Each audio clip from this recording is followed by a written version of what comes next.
Salut à tous, alors aujourd'hui je vais vous proposer une série de vidéos en quotidienne tous les jours à 17 h et on va parler du casque. Le casque en lui-même mais aussi les accessoires intercom, GoPro, visière. Alors pourquoi le casque et pourquoi je vous en parle en ce moment? Si vous avez vu ma dernière vidéo sur le road trip en Auvergne, vous savez qu'à un moment donné je me suis arrêté et le casque malheureusement il a glissé, il est tombé, il a dévalé la falaise. Ça faisait 4 ans que je l'avais, je souhaitais le changer dans ces quelques mois. Finalement, ce petit accident a fait accélérer les choses et donc cette série de vidéos, je vais vous présenter les choix, mes critères pour changer de casque et ensuite faire l'installation à nouveau de la GoPro, de l'intercom et des visières. Alors quand un casque tombe, effectivement, en général, si c'est de sa hauteur ou de la hauteur d'une table, c'est plus l'aspect esthétique qui va être dégradé, plus que la sécurité du casque en elle-même.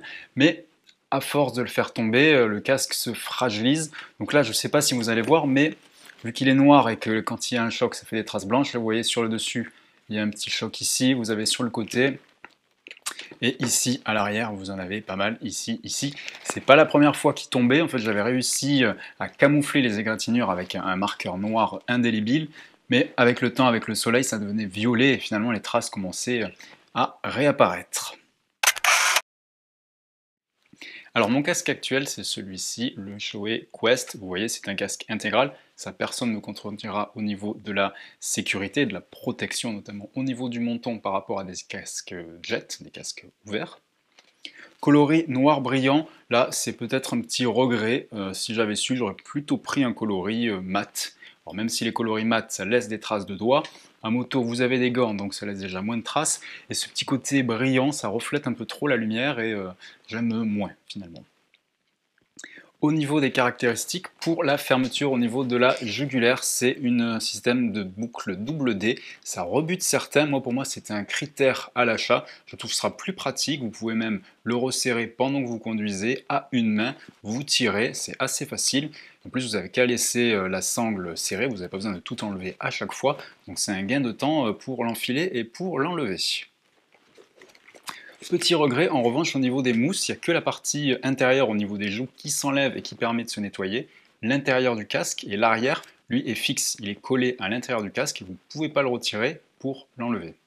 Un autre point positif, c'est le fait qu'il n'y ait pas de visière solaire. Effectivement, pour moi, c'est un point positif. Car si vous avez une visière solaire rétractable sur le haut du casque, déjà ça va prendre du poids supplémentaire, puisque le poids de la visière, tout simplement.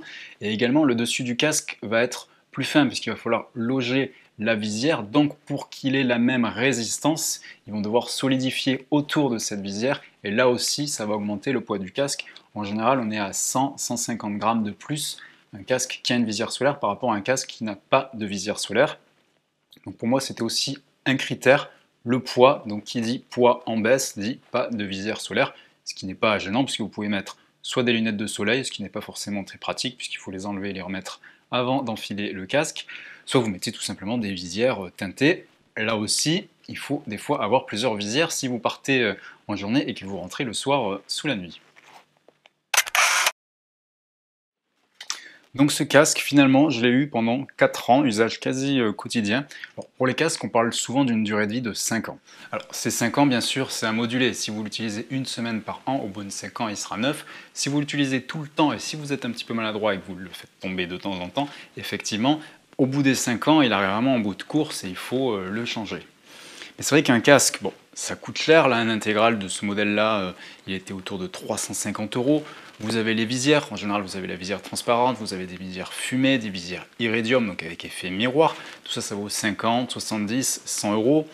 L'intercom, la caméra, tout ça, ça fait un package, c'est assez cher et bien souvent c'est spécifique à chaque casque. Qui dit changer de casque dit changer tout l'équipement autour. Ça sera donc l'objet des prochaines vidéos que je vous propose cette semaine.